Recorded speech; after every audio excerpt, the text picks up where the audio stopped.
warahmatullahi wabarakatuh. Innal hamdalillah nahmaduhu wa nasta'inuhu wa nastaghfiruh wa na'udzu billahi min syururi anfusina wa min sayyiati a'malina. Man yahdihillahu fala mudhillalah wa man yudlil fala hadiyalah.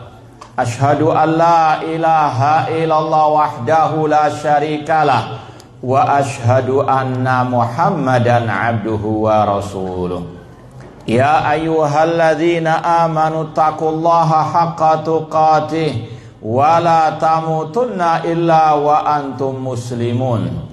Ya ayyuhan nasu taqu rabbakumul ladzi khalaqakum min nafsin wahidah wa khalaqa minha zawjaha wa batha minhuma rijalan katsiran wa nisaa wattaqullaha alladzi tasaaluna bihi wal arham innallaha kana 'alaikum raqibah.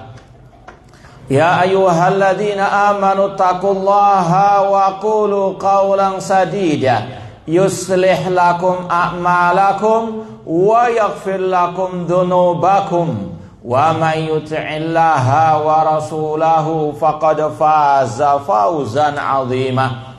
Amma ba'd, fa inna asdaqal hadits kitabullah wa khairal hadi hadi Muhammadin sallallahu alaihi wasallam wa syarrul umuri muhdatsatuha wa kullu muhdatsatin bid'ah wa kullu bid'atin dhalalah wa kullu dhalalatin finnar. Kaifa halukum? Kok lemes gini habis lebaran? Banyak makan kupat gitu. Baik, karena masih ada suasana lebaran, kita ucapkan taqabbalallahu minna wa minkum wa kullu amin wa antum bi khair. Kue lebarannya masih banyak. Baik. Yang habis Masya Allah, tamunya banyak katanya. Baik, siap kajian? Atau masih mau ngobrol dulu? Siap ya? Baik, ikhwani fillah wa akhwati rahimani wa rahimakumullah, kita lanjutkan kajian kitab Bahjatu Qulubil Abrar oleh Fadilatul Syekh Abdurrahman As-Sa'di rahimallahu ta'ala. Semoga Allah subhanahu wa ta'ala senantiasa menambahkan kepada kita ilmu yang bermanfaat dan al-amal as-salih.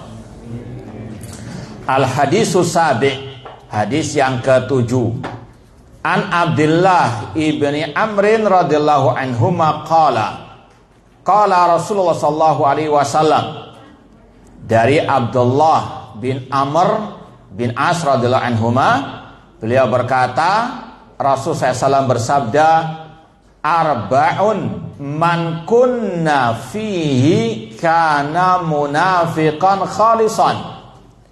Ada 4 perangai atau 4 hal yang barang siapa memilikinya atau ada dalam dirinya, maka dia adalah orang munafik yang murni. Wa man kanat fihi khoslatun minhunna kanat fihi khoslatun minan nifaq hatta yada'aha. Namun barang siapa yang memiliki salah satu dari perangai tersebut dalam dirinya, maka dia memiliki perangai kemunafikan sampai dia meninggalkannya. Apa 4 perangai tersebut? Idza tumina khana, jika diberi amanat dia berkhianat. Wa idza haddatsa kadzab, jika dia berkata berdusta. Wa idza ahada ghadar, jika dia membuat perjanjian dia berbuat curang. Wa idza khasama fajar, dan apabila dia berselisih maka dia berbuat kefajiran. Hadis muttafaqun alaih, riwayat Bukhari dan Muslim. Ana ulangi terjemahannya. Dari Abdullah bin Amr bin As radhiyallahu anhuma, beliau berkata, Rasul SAW bersabda, ada 4 perangai yang barang siapa memiliki 4 perangai tersebut atau dalam dirinya ada 4 perangai tersebut, maka dia munafik yang murni. Dan barang siapa memiliki salah satu dari perangai tersebut, maka ada kemunafikan dalam dirinya sampai dia meninggalkannya. Idza tumina khan, yang pertama apabila dia diberi amanat dia berkhianat. Wa idza haddatsa kadzab, jika dia berkata dia berdusta. Wa idza ahada ghadar, jika dia membuat perjanjian dia berbuat curang. Wa idza khasama fajar, jika dia berselisih dia berbuat kefajiran. Hadis Bukhari, Muslim atau muttafaqun alaih. Langsung saja kita baca syarah penjelasan dari Asy-Syaikh Abdurrahman As-Sa'di rahimahullah ta'ala. Sudah ketemu terjemahannya? Halaman berapa? Ya, kita lanjutkan ucapan Syekh Abdurrahman As-Sa'di. Kata beliau, an-nifaqu asasus syarr. Kemunafikan adalah sumbernya kejelekan. Wa huwa an yudhiral khaira wa yubtina asyarra. Arti kemunafikan secara umum menampakkan kebaikan, menyembunyikan kejelekan. Ini adalah definisi an-nifaq. Sebagaimana Allah Subhanahu wa taala ketika mensifati orang-orang munafikin dalam awal-awal surat Al-Baqarah, wa idza laqul ladzina amanu qalu amanna wa idza khalau ila syayatinihim qalu inna ma'akum innama nahnu mustahzi'un. Apabila orang-orang munafikin bertemu dengan orang-orang yang beriman, mereka mengatakan amanah, kami beriman sebagaimana kalian. Namun ketika mereka kembali kepada setan-setan mereka, mereka mengatakan, ya kami bersama kalian, kami hanya memperoleh orang-orang yang beriman. Antara depan dan belakang berbeda. Ini yang juga Rasul sabdakan, tajidu syarran nasi dzal wajhain. Engkau mendapati manusia yang paling jahat adalah yang memiliki 2 wajah. Bukan wajah apa? Separuh-separuh gitu. Iya, di depan kelihatannya baik, namun di belakang iya ngerasani, ia menuduh dengan tuduhan dusta, pengecut, tidak gentle. Di depan kayaknya apa? Iya, orang yang paling mencintai, orang yang paling menyayangi, namun di belakang berbeda. Ini yang dimaksud oleh Asy-Syaikh secara umum. Definisi nifaq menampakkan kebaikan dan menyembunyikan apa?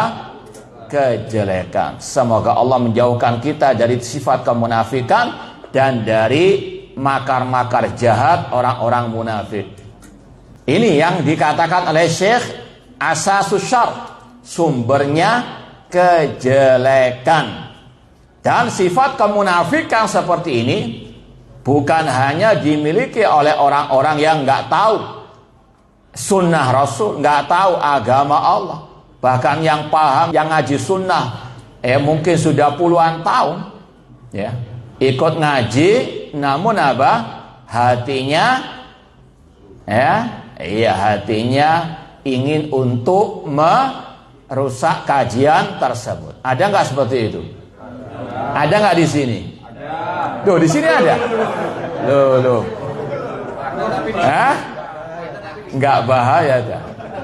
Ya, Pak Mukhlis tuh juga yang nyari ini. Ya. Habis screen ya, ada cari alatnya. Nasallahu salam wal afiyah. Nah, Ini sering kita sampaikan tadi, ya, tujuannya untuk kita introspeksi diri dan untuk kita tadi waspada, ya, karena ini juga pengalaman pribadi. Iya, kita ngaji yang sana masya Allah dengarkan khusyuk, tapi ternyata di belakang itu dia membuat apa? Makar-makar jahat untuk membubarkan kajian kita, ya. Bahkan ada yang datang ke rumah ngerangkul, inti ustadz yang terbaik anak. Iya, nggak taunya dia yang, ya, pentolannya mau membubarkan kajian kita. Sampai demikian kemunafikan ada dalam diri sebagian orang, pintar bersandiwara, ya. Kalau istilah orang kita kalah drakor, ya.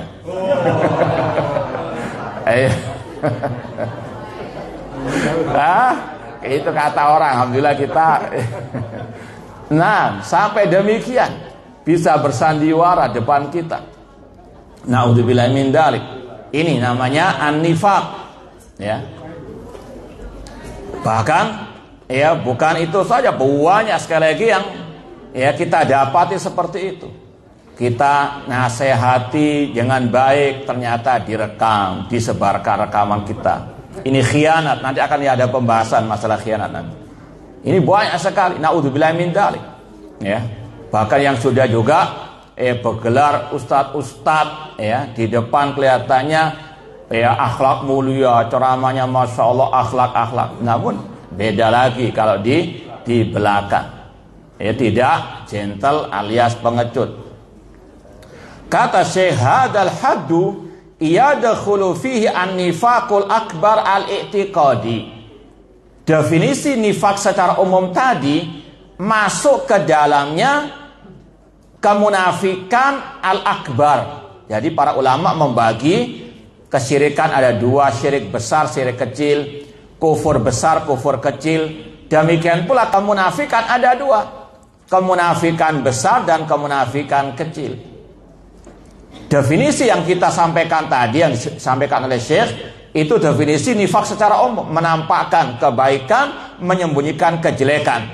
Kata beliau, definisi ini masuk ke dalamnya dua jenis kemunafikan. Kemunafikan besar, yaitu yang mengeluarkan dari Islam, dan kemunafikan kecil yang tidak sampai mengeluarkan dari al-Islam. Sebagaimana syirik besar mengeluarkan dari Islam, namun kalau kecil tidak mengeluarkan dari al-Islam. Ini sekali lagi sama, kemunafikan ada dua, an-nifaqul akbar dan an-nifaqul asghar. Nama lain an-nifaqul akbar, kemunafikan besar, nama lainnya an-nifaqul i'tiqadi. Jadi kalau kita baca kitab-kitab para ulama, ada penyebutan nifak keyakinan, i'tiqad. Ada al-kufru i'tiqadi, kekafiran secara keyakinan. Ini yang mengeluarkan dari Islam. Assalamualaikum. Nanti akan ada pembahasan an-nifaku al-amali, nifak dalam sisi amal. Jadi anak ulangi lagi, kemunafikan ada dua, an-nifaqul akbar, kemunafikan besar, atau nama lainnya kemunafikan dalam keyakinan, atau al-nifaq i'tiqadi. Yang kedua an-nifaqul asghar, kemunafikan kecil, nama lainnya an-nifaqul amali, nifak amal. Paham ya? Sama dengan kekafiran, kata ulama ada dua, al-kufrul akbar, nama lainnya al-kufrul i'tiqadi, kekafiran dalam keyakinan. Ada lagi al-kufru al-amali atau al-kufrul asghar, kekafiran yang kecil yang tidak mengeluarkan dari al-Islam. Apa an-nifaqul akbar al-i'tiqadi? Alladzi yudhir sahibahu al-islama wa yubtinu al-kufra. Kemunafikan yang besar, kemunafikan secara keyakinan, yaitu pelakunya menampakkan keislaman namun menyembunyikan kekafiran. Sebagaimana keadaan kaum munafikin di zaman Rasulullah sallallahu alaihi wasallam, Abdullah bin Ubay bin Salul, yang Allah ancam dengan firman-Nya, innal munafiqina fid darkil asfali minan nar. Sesungguhnya orang-orang munafikin dalam kerak api neraka. Ini kekafiran yang besar yang mengeluarkan dari al-Islam. Dan Allah Subhanahu wa taala banyak sekali memperingatkan kita dari sifat-sifat kemunafikan dan dari orang-orang al-munafiqin. Sampai Allah turunkan sebuah surat khusus yang namanya surat Al-Munafiqun. Ada yang hafal surat Al-Munafiqun? Hah? Ada? Yang ada silakan setoran.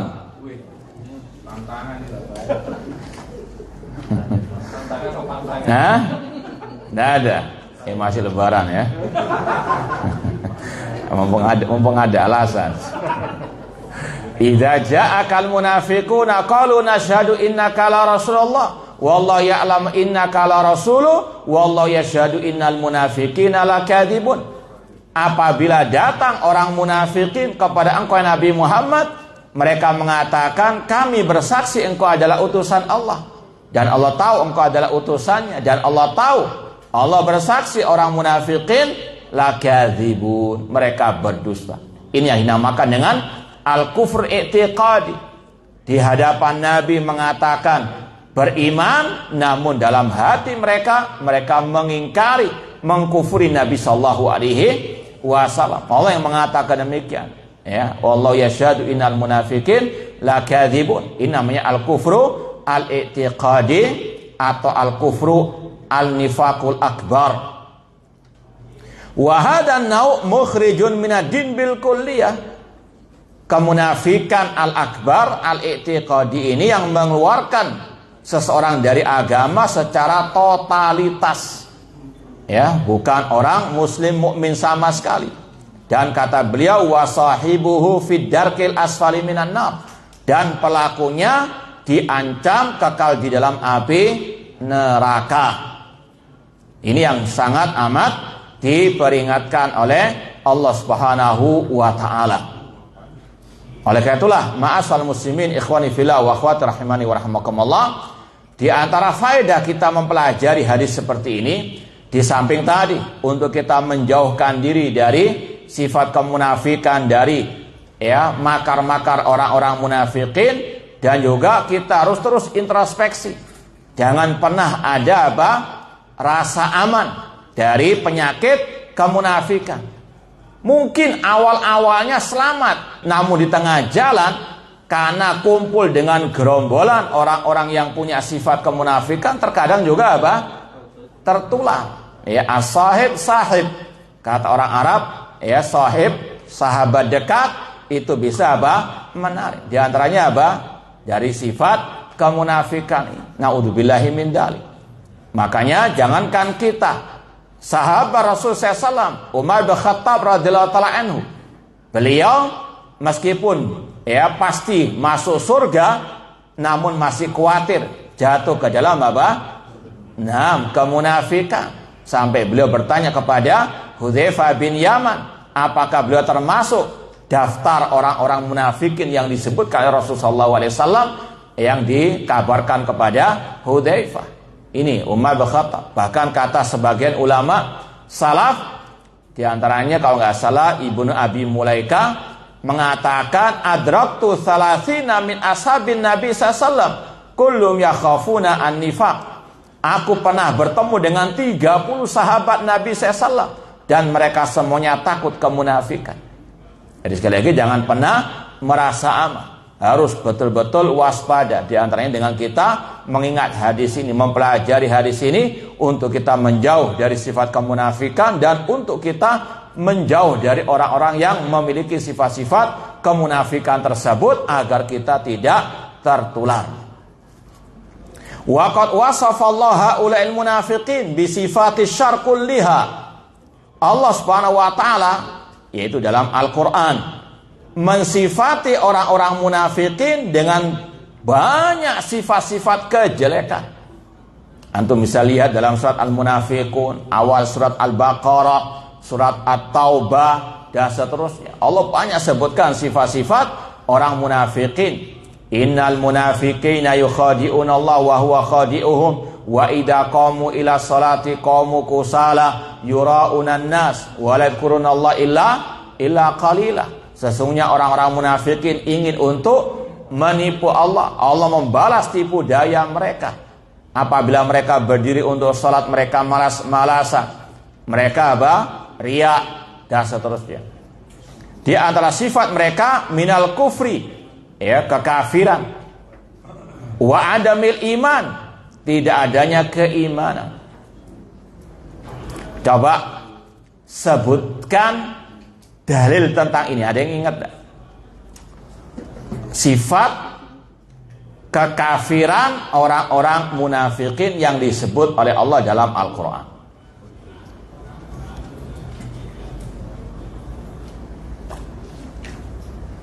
Nah, masa nggak ada jawaban sama saya dari tadi? Hah? Tidak ada keimanan dalam diri mereka.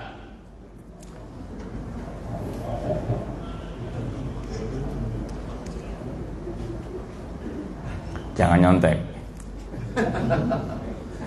Iya, apalagi sampai nyopek mushaf, jangan. Nah, ya kalau enggak ingat, anak ingatkan sedikit ya, di awal surat Al-Baqarah, awal-awal surat Al-Baqarah ada dalil tentang ucapan Syekh di sini tentang ketidakadanya iman mereka. Bismillah. Kita mau lafadznya, jangan nomornya. Tidak ada. Oh. Nah, kita mau yang hafal ayatnya. Al-Baqarah ayat 9. Mereka menipu Allah, orang-orang yang beriman. Bukan. Lafadz ayatnya, minta tolong lafadz ayatnya, iya. Lah, awal-awal surat Al-Baqarah, awal, enggak. Yang ada kata-kata mereka tidak beriman. Bukan, itu sifat orang kafir. Di Murajaah dari awal sampai 286 ketemu insyaallah. Hah? Kita mau ayatnya, bukan nomornya. Lafaz. Kafaru bukan orang munafikin itu. Jadi di awal surah Al-Baqarah itu Allah sebutkan pertama sifat orang beriman, kedua sifat orang kafir, dan yang ketiga sifat orang munafikin. Ustaz. Iya. Iya, ini yang dapat. Iya. Allah berfirman, wa minan nasi mayakulu amanna billahi wa bil yaumil akhir wa ma hum bimu'minin. Di antara manusia ada yang mengatakan kami beriman kepada Allah dan hari akhir. Kata Allah, wa ma hum bimu'minin, sedangkan mereka bukan orang-orang yang beriman.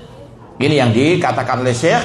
Allah sifati mereka dengan adamul iman, ketidakadanya keimanan, meskipun lisan mereka mengatakan mereka beriman. Wa minan nasi mayakulu amanna billahi wa bil yaumil akhir wa ma hum bimu'minin. Paham insyaallah ya? Ini yang Allah sebut pertama kali dari sifat orang-orang munafikin di awal surat Al-Baqarah. Ana ulang lagi, di awal-awal surat Al-Baqarah itu disebutkan 3 sifat manusia. Yang pertama orang-orang mukminin. Alif lam mim dzalikal kitabul la raiba fihi hudal lil muttaqin alladzina yu'minuna bil ghaibi. Ini di antara sifat pertama orang beriman. Kemudian yang berikutnya sifat orang-orang kafir, innal ladzina kafaru sawaun alaihim. Kemudian setelah itu sifat orang munafikin itu tadi, wa minan nasi mayaqulu amanna billahi wa bil yaumil akhir wa ma hum bimu'minin. Kemudian wal istihza biddini wa ahlihi. Mereka juga di antara sifatnya suka memperolok orang-orang beriman, memperolok agama Allah Subhanahu wa taala meskipun mengaku orang beriman. Ini sifat orang munafikin. Nyinyiri ya Islam, nyinyiri sunnah Rasul sallallahu alaihi wasallam. Ya, kita buka lagi mana dalilnya.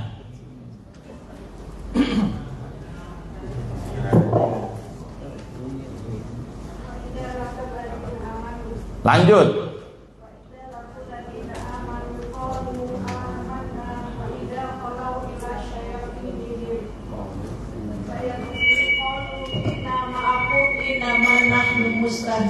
Nah, ahsanti. Baik, ahsanti, barakallahu fiik. Itu kata Allah, mereka memperolok orang-orang yang beriman dan juga memperolok agama Allah. Seperti yang Allah firmankan juga dalam surat At-Taubah, "Qul abillahi wa ayatihi wa rasulihi kuntum tastahzi'un la ta'tadiru qad kafartum ba'da imanikum." Katakanlah, apakah dengan Allah, ayatnya, Rasulnya kalian memperolok? Jangan kalian minta maaf, qad kafartum ba'da imanikum. Kalian telah kafir setelah keimanan kalian.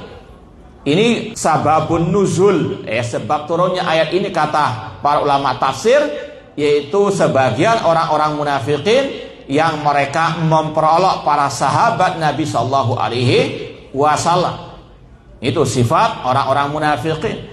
Dan ini juga menjangkiti sebagian kaum muslimin yang memperolok sunnah Rasul, orang yang berjenggot, memperolok orang yang bercadar, memperolok bahkan orang-orang yang mendakwakan dakwah Rasul sallallahu alaihi wasallam. Ini juga yang nyinyiri bukan orang-orang yang di luar sana, bahkan yang di dalam yang masih mengaku ahlussunnah, nyinyiri dakwah at-tauhid. Ya, itu ustadznya itu ngajarnya cuma masalah tauhid tok. Kayaknya apa? Aib ngajar tauhid itu. Padahal ini dakwah para sahabat, anbiya wa rusul. Naudzubillahi min dzalik. Sekali lagi ini keterasingan as-sunnah. Sunnah bukan hanya memelihara jenggot, bukan masalah cingkrang tok. Di antaranya dakwah ala Rasul sallallahu alaihi wasallam, dakwah tauhid yang sudah mulai digembosi oleh orang-orang yang dari dalam juga. Naudzubillahi min dzalik. Maka wajib menjauhkan diri dari sifat orang-orang munafikin, yaitu al-istihza, nyinyiri atau memperolok agama Allah, sunnah Rasul sallallahu alaihi wasallam, di antaranya dakwah at-tauhid. Wa sukhriya minhum, di antara sifat mereka memperolok, mencela orang-orang yang beriman. Wal mail bil kulliyah ila a'daiddin, dan di antara sifat kemunafikan yang besar, mereka ini condong kepada musuh-musuh Islam. Orang munafikun, mereka kelihatannya membela Islam dan kaum muslimin, tapi di belakang itu mereka senantiasa bersama kafirin al-musyrikin. Dan ini yang sudah kita sampaikan, jangan percaya dengan sandiwara Syiah Rafidhah Iran yang ada di Yaman, yang ada di Libanon, yang kata mereka mau memerangi Yahudi di Palestina alias Israel. Mereka ini hanyalah Samirawon, satu keluarga. Yahudi itu adalah bapaknya orang-orang Syiah Rafidhah, yang mencetak, yang memproduksi Syiah Rafidhah adalah orang-orang al-Yahud. Propaganda yang ada sekarang ini, la tusaddiqu, jangan kalian antum benarkan. Ini hanya sekedar tadi drakor saja. Nah, dan ini yang telah dijelaskan oleh para ulama sejak dahulu, seperti yang sudah pernah kita sampaikan dari ucapan Syekhul Islam Ibnu Taimiyah rahimahullah, beliau mengatakan wahum daiman ma'a'da'il Islam. Mereka orang Syiah Rafidhah dengan berbagai macam merek sekte mereka itu senantiasa bersatu dengan orang-orang kafirin, musuh-musuh Islam dan kaum muslimin. Kalau mereka kelihatannya tadi ngirim rudal, nggak taunya ditargetkan gurun pasir, yang kena paling apa? Kadal gurun. Nah, apalagi media mereka yang megang. La tusaddiqu. Ya, kita doakan semoga Allah menghancurkan Yahudi dan Syiah Rafidhah di mana saja mereka berada. Dan semoga Allah menolong kaum muslimin terutama di Palestina. Ini yang dikatakan oleh para ulama termasuk pembatal keislaman. Kalau antum pelajari 10 pembatal keislaman. Ada yang hafal enggak? Yang sering dibahas oleh para ulama 10 pembatal keislaman, meskipun ratusan sebetulnya pembatal keislaman. Cuma yang sering terjadi 10 ini, makanya sering dibahas. 10 pembatal keislaman bukan pembatasan, bukan terakhir 10, namun ratusan pembatal keislaman, baik dari keyakinan, ucapan, perbuatan. Cuma yang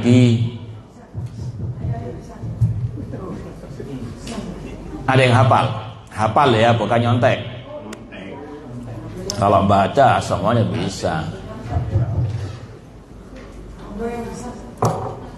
Taib anak korting wis 8 poin. Hah? Masih kurang? Taib masih lebaran, kasih 5, separuh harga. 5 saja. Coba disebutkan 5 pembatal keislaman. Ya.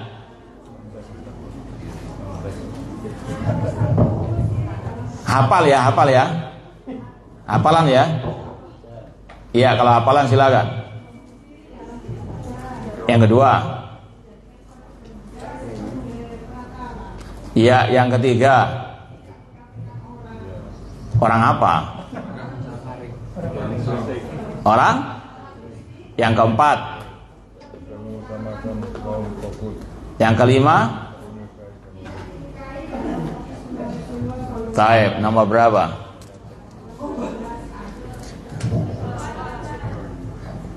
Minta tolong yang keras, nomor berapa yang jawab tadi? 219. Jazakillah khairan. Taib, di antaranya yang dibahas oleh para ulama, meskipun tidak disebutkan tadi, kita sebutkan yang tambahannya, yaitu menolong orang-orang kafir atas kaum muslimin, dikarenakan kecintaan mereka terhadap agama orang kafir. Bukan sekedar menolong karena urusan dunia, namun menolong, membantu orang kafir memerangi kaum muslimin karena kecintaan mereka kepada orang-orang kafir berdasarkan kecintaan dalam urusan agama. Seperti Syiah Rafidhah, mereka jelas membenci Islam kaum muslimin. Mereka lebih condong kepada orang-orang kafir, diantaranya al-Yahud. Ya, maka sekali lagi harus dipahami ciri kemunafikan al-akbar. Di antara sifat orang-orang munafik yang keluar dari Islam, yaitu kecondongan mereka bil kulliyah, secara totalitas, dalam artian ada kecintaan mereka terhadap orang-orang kafir dari segi urusan agama. Ini yang pernah kita sampaikan, bedanya al-muwala dan at-tawalli. Betul enggak? Nah, masih ingat atau sudah enggak ingat? Ada yang bisa jawab dari ikhwan? Masa enggak ada yang jawab dari ikhwan tadi? Ini sudah numpuk 3 ini ya, ikhwan. Hadiahnya yang ikhwan. Apa bedanya at-tawalli dan al-muwala?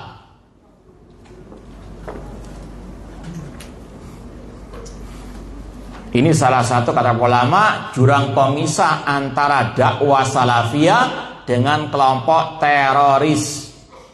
Kelompok teroris, mereka salah satu sumber terorismenya itu dari pembahasan yang satu ini. Tidak bisa membedakan mana al-muwala dan at-tawalli atau yang semisal dengannya. Tidak ada juga. Masih mendung katanya.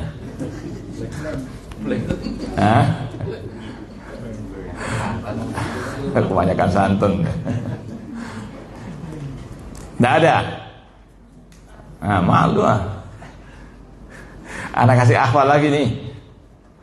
Atau ikhwan yang di bawah itu kok adem-ayem.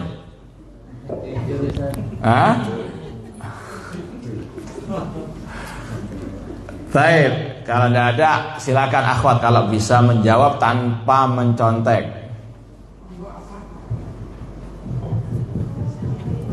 Apa bedanya al-muwala dan at-tawalli?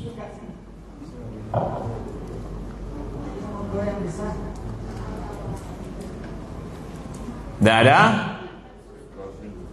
Anak yang jawab ya.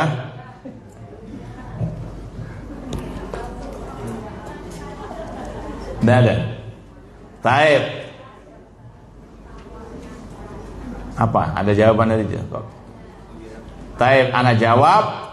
Al-muwala itu atau muwalatul kufar atau al-kafirin, mencintai orang kafir karena urusan dunia.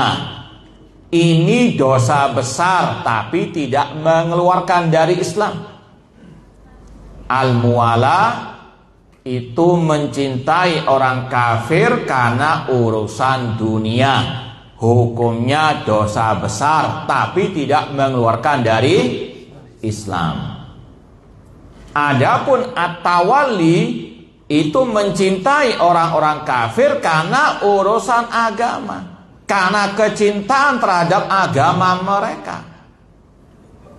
Agamanya siapa? Orang-orang kafir. Ini hukumnya riddah, kemurtatan. Ini yang dinamakan dengan at-tawalli. Ya, sebagaimana dalam firman Allah surat Al-Maidah 51 yang dulu sempat viral. Wa man yatawallahum minkum fa innahu minhum. Barang siapa yang tawalli kepada orang kafir, yaitu tadi definisinya mencintai orang kafir karena urusan agama, maka dia termasuk golongan mereka, minhum minal kafirin. Paham insyaallah ya? Iya, anak ulang lagi.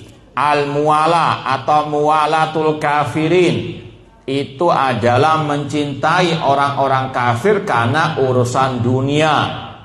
Hukumnya dosa besar namun tidak mengeluarkan dari Islam. Kalau mau dicontohkan kata para ulama, ya, sebagaimana sebagian orang cinta kepada artis-artis kafirin. Ada enggak? Baik dari luar maupun dari dalam. Ngefan, masya Allah. HP-nya gambarnya apa? Dibuka sudah. Ya, ada kecintaan kepada mereka. Ini namanya al-muwala. Kata para ulama, hukumnya tadi apa? Iya, makanya antum ya meskipun semangat nasihati jangan kebablas. Ente ini kafir karena apa? Ngefan kepada orang kafir. Enggak, ini salah apa? Salah menghukumi. Itu dosa besar, maksiat. Dalilnya mana? Awal surat Al-Mumtahanah. Ya ayyuhalladzina amanu la tattakhidu aduwi wa aduwakum awliya tulquna ilaihim bil mawaddah. Wahai orang-orang beriman, jangan kalian menjadikan musuhku dan musuh kalian sebagai pelindung-pelindung.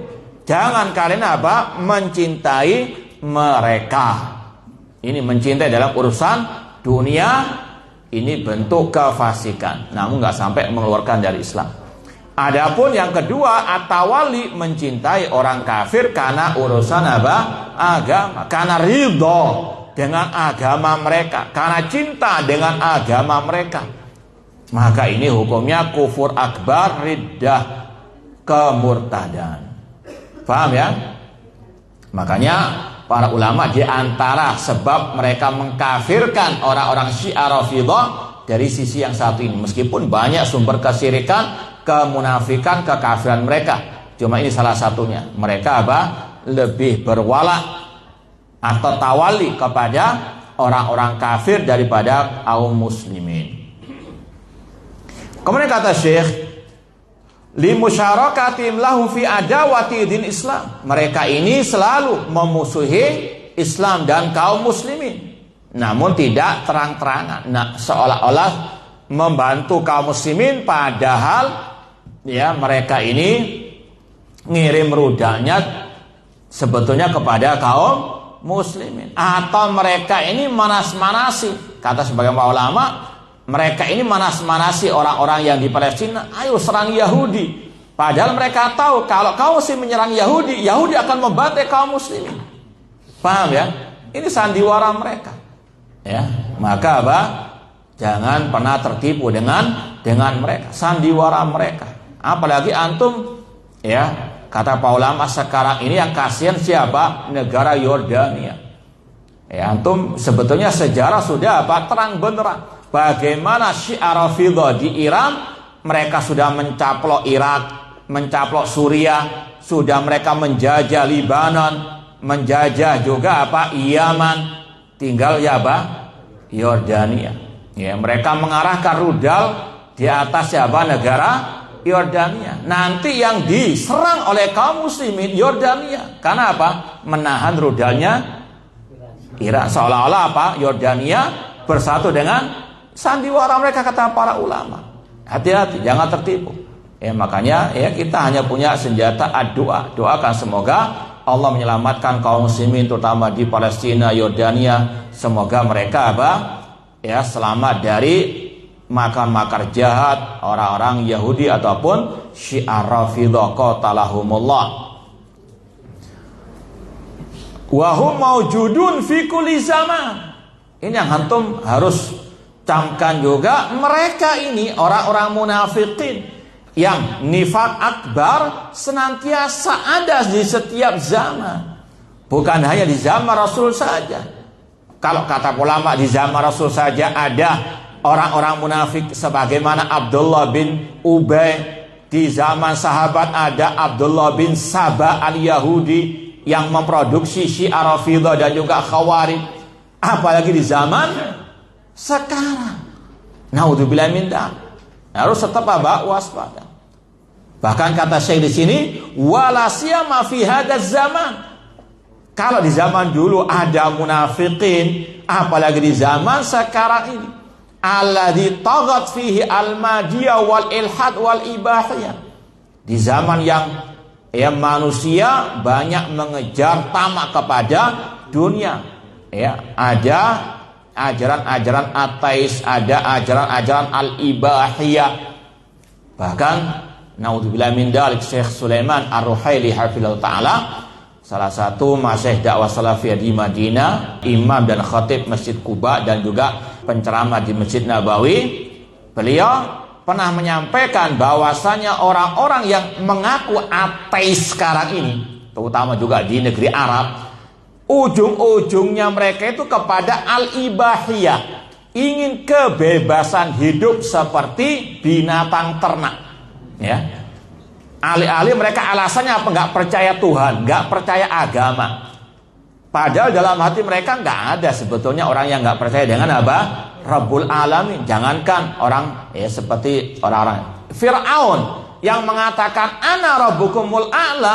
Allah mengatakan dalam hati Fir'aun meyakini adanya Rabbul Alamin. Wajahadu biha wastaiqanatha anfusum. Mereka mendustakan dengan lisan, namun hati meyakini. Kata Syekh Sulaiman Ar-Ruhaili sekali lagi, orang-orang yang mengaku ateis, gak percaya Tuhan, gak percaya agama, ujung-ujungnya ingin kebebasan hidup seperti binatang. Bahkan mohon maaf, beliau cerita ada yang salah satu dari mereka tobat, cerita yang ngaku ateis itu, alhamdulillah ada sebagian yang tobat, cerita kepada Syekh Sulaiman, mereka ini senantiasa ada perkumpulan seks bebas dengan dalih tadi ateisme, tidak percaya agama, tidak percaya ujung-ujungnya itu al-ibahiyah, ya, naudzubillahi min dzalik.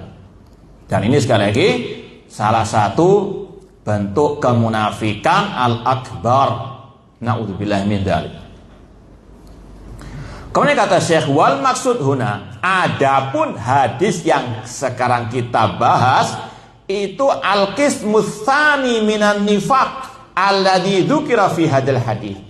Itu kemunafikan yang kedua, an-nifaqul amali, fahadan nifaqul amali, yaitu nifaq amal, nifaq al-asghar.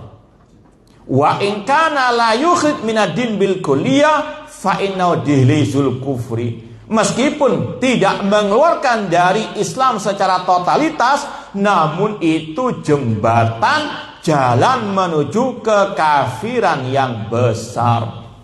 Kalau sudah nyaman dengan nifak amal, nanti arahnya kepada an-nifaqul i'tiqadi. Naudzubillahi min dzalik. Ya, sekali lagi secara asal sifat-sifat kemunafikan yang Rasul sebutkan dalam hadis ini tidak mengeluarkan dari Islam, tapi jembatan menuju kepada kekafiran besar, kepada kemurtadan. Naudzubillahi min dzalik. Wa man istamat fi hadhil khisal arba faqad istama fihi asyar. Kata Syekh, barang siapa yang memiliki 4 perangai sifat kemunafikan ini, maka terkumpul kejelekan dalam dirinya. Wa khalusat fihi nu'utul munafiqin, dan telah mendarah daging sifat-sifat orang-orang al-munafiqin. Fa inna sidqa wal qiyam bil amanat wal wafa bil uhud wal wara an huquqil khalqi hiya jumma'ul khair. Adapun lawan dari 4 sifat yang Rasul sebutkan dalam hadis ini, yaitu kejujuran, melaksanakan amanah, menunaikan perjanjian, tidak mengganggu hak makhluk, itu semuanya sumber kebaikan. Artinya 4 perangai lawan dari yang Rasul sebut tadi itu merupakan cabang-cabang keimanan. Wa min akhassi awsafil mu'minin, 4 hal yang merupakan lawan sifat kemunafikan. Ini merupakan sifat yang istimewa yang ada dalam diri orang-orang yang beriman. Jujur, melaksanakan amanah, menunaikan perjanjian, tidak menzalimi, mengganggu hak makhluk. Ini adalah sifat yang sangat istimewa dari orang-orang yang beriman. Faman faqada wahidatan minna faqad hadama fardan min furudil Islam wal iman. Barang siapa yang memiliki salah satu sifat kemunafikan, alias tidak memiliki salah satu sifat dari sifat-sifat orang mukmin yang 4 yang istimewa tadi, maka dia telah meninggalkan salah satu kewajiban Islam atau al-iman. Fa kaifa bi jami'iha? Lalu bagaimana kalau orang itu memiliki 4 sifat kemunafikan tadi? Naudzubillahi min dzalik. Kemudian diperinci oleh Syekh, fal kadzib fil hadis yashmal al hadis anillah wal hadis an Rasul sallallahu alaihi wasallam. Yang pertama sifatnya, kalau di sini disebutkan tidak sesuai urutan hadis, yaitu masalah al kadzib, dusta. Dusta dalam hadis ini mencakup berdusta atas nama Allah, berdusta atas nama Rasulullah, dan juga berdusta atas nama hamba-hamba Allah. Jadi kata Syekh Abdurrahman As-Sa'di, kata-kata idza haddatsa kadzab, apabila berkata dia berdusta, ini bukan hanya masalah berdusta atas nama makhluk saja, namun lebih umum, berdusta atas nama Allah, berbicara tentang agama Allah tanpa ilmu. Maka hati-hati, sifat orang munafik ngomong asbun saja tentang urusan agama. Hati-hati, terutama yang sangat amat kecanduan posting di medsos. Kalau nggak posting gatel tangannya misalnya. Pokoknya opo di posting, nggak ngerti itu adalah bentuk kesesatan, penyimpangan. Yang penting followernya banyak, yang penting ya nulis. Naudzubillah min dzalik. Ini juga apa? Termasuk yang Rasul katakan ciri orang munafik, idza haddatsa kadzab. Jika berkata dia berdusta, dia berdusta atas nama Allah, berkata tentang agama Allah tanpa ilmu. Allah berfirman, "Wa man adzlamu mimman iftara 'alallahi kadzibah." Siapakah yang lebih zalim daripada orang yang berdusta atas nama Allah Subhanahu wa taala? Asbun saja berbicara masalah agama, posting tanpa dia pikir apakah sesuai dengan dalil ataukah bahkan menabrak dalil. Naudzubillahi min dzalik. Ini salah satu apa? Al-kadzib, dan ini yang paling berbahaya. Bahkan Allah ketika menyebutkan 4 urutan dosa yang paling teratas, ya, yang paling berbahaya, yang paling parah, bahkan apa? Yang satu ini, bahkan setelah kesyirikan. Ada yang hafal ayatnya?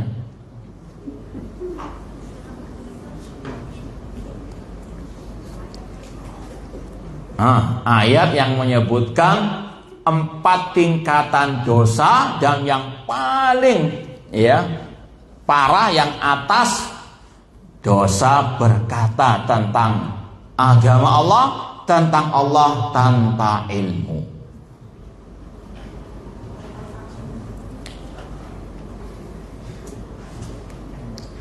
Nah, tidak ada.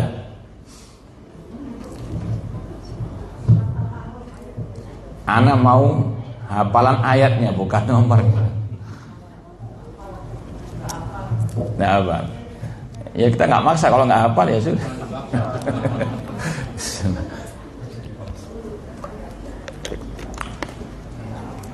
Nggak ada. Qul innama harrama rabbiyal fawahisha ma dhahara minha wa ma batan wal itsma wal baghya bighayri haqqi wa an tusyriku billahi ma lam yunzil bihi sultana wa an taqulu 'ala Allahi ma la ta'lamun. Katakan wahai Nabi Muhammad, sesungguhnya Rabbku mengharamkan atas kalian yang pertama al-fawahish, kekejian yang nampak maupun yang tersembunyi, wal isma wal baghya, dosa dan melampaui batas, wa antusyriku billah ma lam yazil bisultan, dan untuk kalian berbuat syirik kepada Allah yang tidak Allah turunkan keterangan padanya, dan yang paling atas setelah syirik, wa antakulu 'alallahi ma la ta'lamun, dan engkau berkata tentang Allah, tentang agama Allah tanpa ilmu. Ini al-kadzib 'ala Allah, dusta atas nama Allah. Maka hati-hati dengan orang-orang yang suka posting, ya. Namun asbun saja, posting hapus, ya. Kenapa? Karena tadi ketahuan sesatnya dihapus, nggak kapok-kapok terus demikian. Ya, hati-hati. Ini orang-orang yang jahil murakkab, jahil kuadrat, namun nggak sadar diri. Naudzubillahi min dzalik. Iya, surat Al-A'raf ayat 33 atau 31 itu? 33 ya. Baik. Kita lanjut sedikit lagi. Wal hadis an Rasul sallallahu alladzi man kadzaba 'alaihi muta'ammidan falyatabawa maq'adahu minan nar. Dan di antara bentuk dusta yang merupakan sifat orang munafikin, berdusta atas nama Rasul sallallahu alaihi wasallam. Yang Rasul bersabda dalam Sahih Muslim, barang siapa yang berdusta atas namaku, maka siapkan tempat duduknya dalam api neraka. Seperti sebagian orang sekarang ini, ya, guru saya kemarin ketemu dengan Rasul SAW, kemudian Rasul SAW memberikan wirid ini, wirid itu. Kadzabun, ya, mereka pendusta. Ya, naudzubillahi min dzalik, berdusta atas nama Rasul sallallahu alaihi wasallam. Rasul mengatakan demikian. Bahkan kalau nggak salah pernah dikaitkan dengan kota Surabaya, lupa nah. Apa kata-kata mereka tentang apa? Naudzubillahi min dzalik. Intinya hati-hati dengan orang yang berdusta atas nama Rasul sallallahu alaihi wasallam meskipun ngaku keturunannya Nabi Adam. Iya. Ya, sekali lagi ukurannya man batta'a bi amal lam yusibi nasabu. Barang siapa yang lambat amal perbuatannya, tidak bisa dipercepat dengan nasab keturunannya. Bahkan dulu para ulama pernah mengatakan kelompok Syiah Batiniyah yang pernah membantai kaum muslimin ketika tawaf di Ka'bah abad 4 Hijriah kurang lebih, mereka sepakat ulama mengatakan orang-orang yang membantai kaum muslimin tersebut meskipun mengaku keturunan Rasul, ahlul baitnya Rasul, padahal mereka adalah orang-orang Yahudi, orang Majusi. Na'udzubillahi min dzalik. Hati-hati. Ma'asal muslimin ikhwani fillah wa akhwat rahimani wa rahmakumullah, Allah berfirman, "Wa man azlamu mimman iftara 'alallahi kadziba." Siapakah yang lebih zalim daripada orang yang berdusta atas nama Allah Subhanahu wa taala? Dan alangkah banyaknya orang-orang yang Allah katakan ini wa man azlam, yang paling zalim. Wa yashmalul hadis amma yukhbiru bihi minal waqai' al-kulliyah wal juz'iyah. Termasuk dusta yaitu mengabarkan kabar-kabar yang tidak sesuai dengan fakta kenyataan. Apalagi sampai misalnya nuduh orang lain tanpa bukti yang nyata. Menuduh, apalagi disebarkan di medsos, si fulan itu demikian-demikian, padahal tidak terbukti sama sekali. Maka hati-hati dengan sabda Rasul dalam Sunan Abi Dawud. Rasul mengatakan, "Man qala fi mu'minin ma laysa fihi hubisa fi radghatil khabal hatta yakhruja mimma qal." Kata Rasul SAW, barang siapa yang mengatakan tentang orang mukmin yang tidak ada pada dirinya, maka dia akan dipenjara, ditahan di kotorannya para penghuni api neraka. Dalam tafsirnya Rasul, radghatil khabal itu nanah atau cairan-cairan kotoran penghuni api neraka, dimasukkan ke dalam tadi kotoran orang-orang yang di neraka tersebut sampai dia keluar dari apa yang dia tuduhkan. Naudzubillah min dzalik. Ini yang kita sangat naudzubillah min dzalik prihatin kepada sebagian orang. Naudzubillah min dzalik, belum ada bukti yang nyata sudah langsung nge-share di medsos fulan demikian. Naudzubillah min dzalik, disebutkan namanya pula. Ini bukan hanya menanggung dosanya itu sendiri, namun juga menanggung dosa orang-orang yang ikut-ikutan menuduh. Man da'a ila dhalala kana alaihi wizruha. Barang siapa yang menyuruh kepada kejelekan, kesesatan, baginya dosanya dan dosa orang yang mengikutinya. Naudzubillah min dzalik. Ini sifat orang-orang al-munafikin, idza haddatsa kadzab, jika berkata berdusta, dengan beberapa perinciannya tadi. Faman kana hadza sya'nu faqad syarakan munafikin fi akhasi sifati. Barang siapa yang memiliki salah satu sifat ini, maka dia menyerupai orang-orang munafikin dalam sifat mereka yang paling kental. Ciri sifat orang munafikin yang paling kental, al-kadzib, berdusta. Wahyal kadzib alladzi qala fihi Nabi sallallahu, yang mana Rasul pernah bersabda, iyyakum wal kadzib, hati-hati, jauhkan diri kalian dari kedustaan. Fa innal kadzib yahdi ilal fujur, karena kedustaan itu mengantarkan kepada kefajiran. Wa innal fujura yahdi ilan nar, dan kefajiran menyeru kepada api neraka. Wala yazalu rajul yakdzib wa yataharral kadzib hatta yuktab indallah kadzaban. Seseorang ketika terus berdusta, maka dia akan dicatat di sisi Allah sebagai kadzaban, orang yang paling berdusta. Naudzubillahi min dzalik. Maka pernah kita sampaikan, kalau misalnya ada orang yang ngerasani, sama-sama antum kenal, yang ngerasani dan yang dirasani antum sama-sama kenal, maka kata Syekh Husain Al-Awaisyah dalam kitabnya tentang masalah menjaga lisan, kalau anda mendengar ada si fulan ngerasani teman anda, yang pertama jangan pernah langsung membenarkan yang dia katakan tersebut. Tantang dia. Kalau ente memang gentle, memang misalnya kalau laki kalau ente memang gentle yang laki, bukan pengecut, ayo kita duduk bertiga. Paham ya? Ya. Dan katakan kalau ente berdusta, ana nggak mau lagi berteman dengan ente. Itu yang dikatakan oleh beliau. Artinya apa? Ini untuk menjaga ya, jangan sampai orang mukmin terkena sifat orang munafikin ataupun terkena ya makar-makar jahat orang-orang yang punya sifat-sifat orang munafikin. Cuma terkadang demikian, ya. Jenggotan namun apa? Nah, diajak ketemuan kayak apa? Kayak bencong, naudzubillah min dzalik. Wa man kana ini kan kedua, wa man kana idza tumina 'alal amwal wal huquq wal asrar khanaha. Sifat yang kedua yaitu orang-orang yang apabila diberi amanah berupa harta, seperti yang sudah kita sering bahas, utang enggak mau bayar. Enggak bayar kalau memang ada udzur karena memang enggak mampu, ini beda lagi. Enggak mau bayar memang, naudzubillah min dzalik. Ya. Ngomong minta maaf pun apa? Enggak pernah diucapkan. Naudzubillah min dzalik. Memang niatnya enggak mau membayar. Ini yang dikatakan oleh Rasul sifat orang munafik. Idza tumina khan.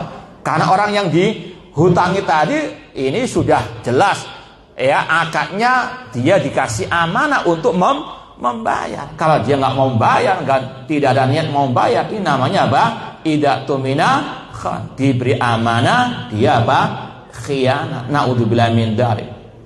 Atau wal asrar, masalah rahasia. Bahkan kata para ulama dalam hadis Rasul mengatakan apabila seseorang ngomong misalnya empat mata dengan temannya, kemudian hanya dia menoleh ke kiri ke kanan, itu sebetulnya dia ingin mengatakan jaga apa? Rahasia. Paham ya?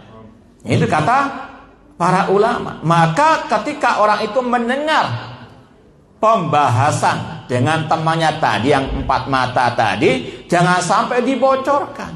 Itu namanya idza tumina khan. Ini kata Syekh Abdurrahman As-Sa'di, menjaga rahasia jangan sampai disebarkan. Itu termasuk menjaga aman. Kalau disebarkan khan.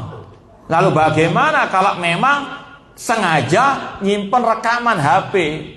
Ya, diajak ngobrol, dinasihati, HP diletakkan di, ternyata dibuka rekaman, kemudian besoknya disebarkan. Ini sifat apa? Naudzubillahi min dzalik. Ada nggak seperti itu? Ada, anak korbannya. Naudzubillahi min dzalik, hati-hati. Ini orang-orang apa? Kumpulan orang-orang al-munafiqin dalam an-nifaqul amali. Walam yakum bi amanati fa aina imanu. Kata Syekh, mana amanah orang tersebut, mana imannya, aina imanu. Kalau sudah punya sifat ya khianat seperti itu, maka nanti harus waspada juga. Sekali lagi, orang-orang yang punya sifat kemunafikan ini ada di mana-mana. Wa aina haqiqat islami, mana hakikat keislamannya. Sebetulnya kan kalau dia nggak cocok dengan nasihat kita, ya mumpung berdua atau mungkin ada forum, langsung aja debat kan enak. Pak, ngapain direkam kemudian disebarkan? Pak, ini sifat apa? An-nifaq, sifat tadi orang yang tidak gentle. Wa kadzalika man yanqusul uhud allati bainahu wa bainallah. Demikian pula di antara sifat munafikin, mereka meninggalkan perjanjian antara dia dengan Allah Subhanahu wa ta'ala, terutama at-tauhid. Itu adalah perjanjian dia dengan Allah Subhanahu wa ta'ala. Wa uhud allati baina wa bainal khalqi. Demikian pula tidak menepati perjanjian, melaksanakan perjanjian antara dia dengan hamba. Contoh ya, ini juga terjadi antara fulan dan si B dengan si C, ada perselisihan, kemudian damai, sudah rangkulan, tiba-tiba besok dia nyerang di medsos. Ini salah satu contohnya. Orang-orangnya apa? Tidak menunaikan apa? Amanah, perjanjian. Janjinya apa? Sudah damai, tapi di belakang tiba-tiba menyerang. Atau ya berjanji. Terkadang ada yang aneh, binyeleneh. Perjanjian tulis ya di atas kertas hitam dan putih, tanda tangan berdua. Ketika dikatakan, kenapa ini nggak melaksanakan perjanjian? Oh iya, yang ngetikkan inti. Paham artinya? Padahal yang tanda tangan apa? Yang disalahkan pihak si B, si C-nya angkat tangan dengan alasan karena yang ngetik itu adalah si Ada orang seperti itu. Perjanjian berjuang, tapi nggak mau dilaksanakan, kemudian dengan alasan karena dia nggak ikut. Itu wakil salah min dzalik. Na'udzubillahi min dzalik. Ini sifat orang-orang al-munafiqin kata Syekh. Wal uhud alati baina wa bainal khalqi muttasifun bi sifatin khabitha min sifatin munafiqin. Wa kadzalika man la yatawarra an amwal khalqi wa huquqihim. Demikian orang-orang yang tidak ada sifat wara, takwa kepada Allah, mengambil harta orang lain tanpa hak. Wa yaqtanim furasaha, mengambil kesempatan dalam kesempitan. Wa yukhasin fiha bil batil liyusbitu batilan.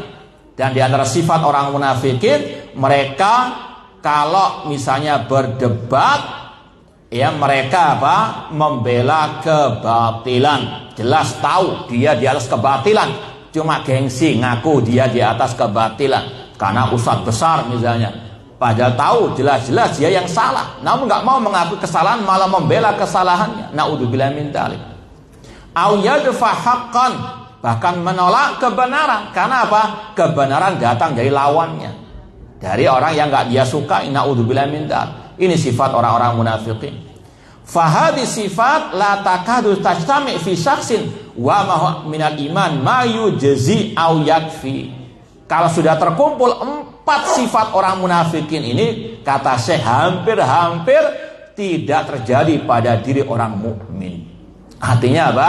Hampir-hampir, bukan berarti orang mukmin kalau memiliki perangai-perangai tadi dikatakan keluar dari Islam, tidak. Cuma hampir orang mukmin yang sejati nggak mungkin memiliki 4 sifat kemunafikan tersebut. Fa innaha tunafil iman asyadal munafaq. Karena 4 perangai kemunafikan tadi itu bertentangan dengan al-iman. Meskipun demikian, kata Syekh, wa'lam anna min usuli ahli sunnah wal jamaah anna qad yastami fil amri khisalu khair wa khisalu syarr. Ketahuilah di antara prinsip ahli sunnah wal jamaah bahwasanya terkadang terkumpul dalam diri seseorang perangai kebaikan dan perangai kejelekan. Wa khisalu iman wa khisalu kufrin aw nifaq, perangai keimanan dan perangai kemunafikan, kekafiran. Cuma tadi kekafiran kecil, kemunafikan kecil. Coba anda tes. Kalau misalnya ada orang mukmin, dia menghina Al-Quran.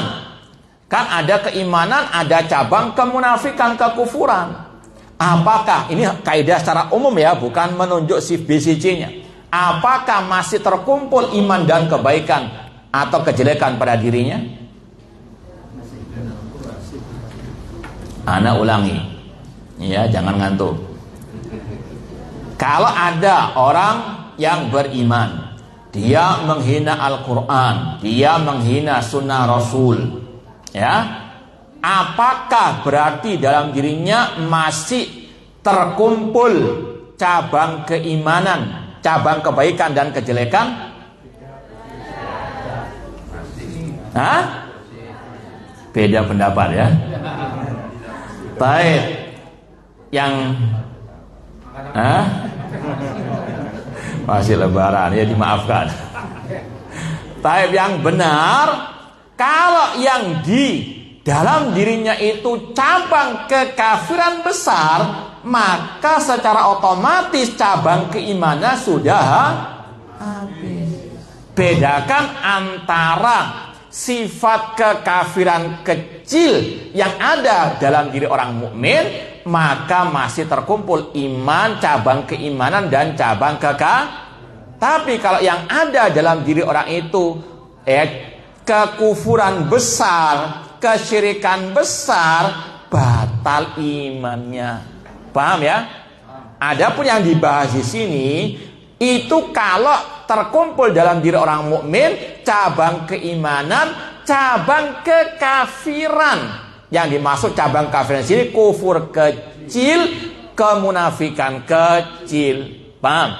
Maka Pak Ahlussunnah mengatakan orang itu masih mukmin meskipun dia ada cabang kemunafikannya. Seperti tadi, dia suka bohong misalnya, tetap dia mukmin, jangan dihukumi dia kafir keluar dari Islam. Paham ya?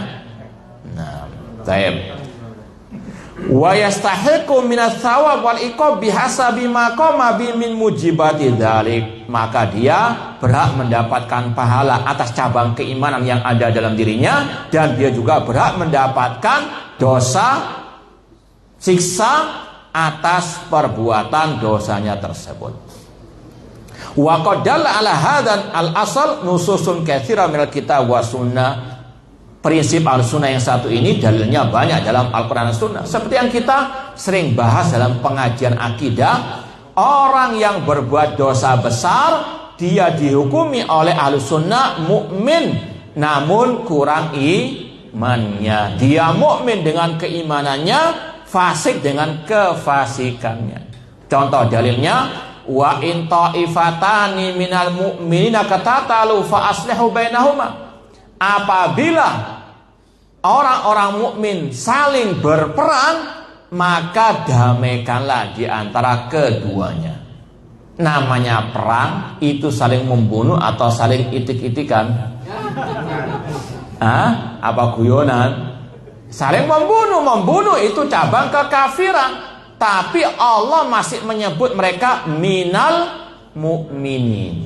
Ini dalil orang itu bisa terkumpul dalam dirinya cabang keimanan dan cabang kekafiran. Cuma kekafiran di sini kufur al-asghar, kufur kecil. Paham ya? Nah. Fayajibul amal bikulli nusus, maka wajib mengamalkan semua nas-nas yang ada. Wa tasdiquha kulluha, dan wajib membenarkan semuanya.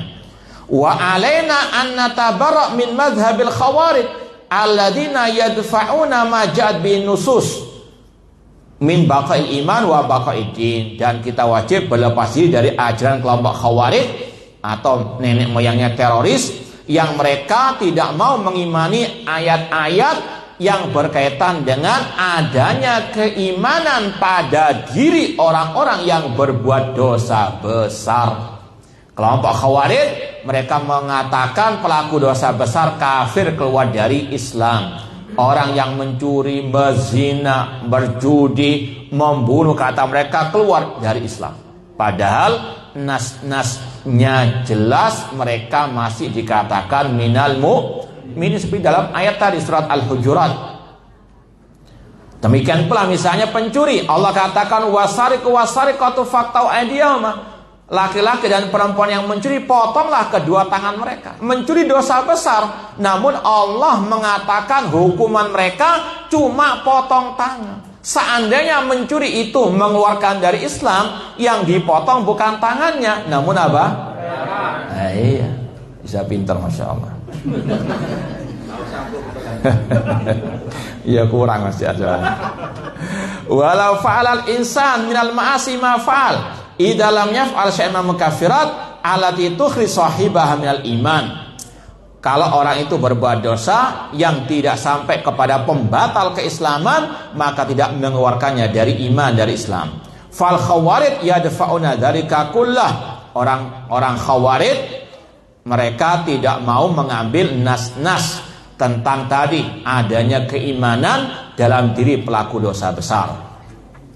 Wa yarawna man fa'ala syai'an minal kaba'ir wa min khisal kufri aw khisal nifaq kharijan minad din. Mereka berpendapat orang yang berbuat dosa besar, ada cabang kekafiran, cabang kemunafikan, kata orang khawarij, keluar dari Islam. Padahal tidak benar sama sekali.